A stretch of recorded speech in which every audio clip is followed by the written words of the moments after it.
Hello, I'm here to talk about peace in uncertain times. I'm going to be reading Isaiah chapter 26, verse 3. It says, "You," speaking of the Lord, "you will keep in perfect peace all who trust in you, all whose thoughts are fixed on you." That's from the New Living Translation. We live in a time period of a great deal of uncertainty. And in Isaiah's time, there was a great deal of uncertainty too. There was a lot of wars that were going on.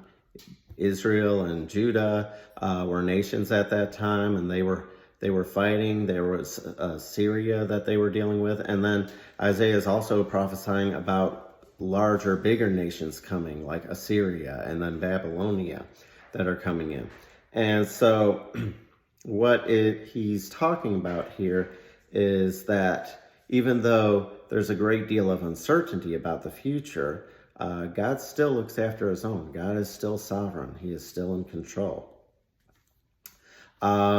We experience that as well. We don't know what's going on with the news or with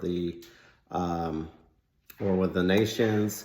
Like when you listen to the news, there's a great deal of unrest and uncertainty going on into the world today, where people are not sure, are they going to be able to make ends meet? Is there going to be peace, or is there going to be war?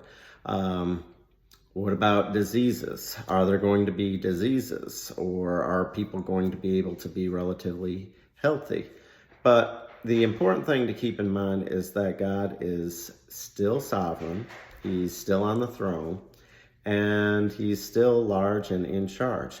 And when you realize that God is still on the throne, you also recognize that God is looking out for us and that he does care for us.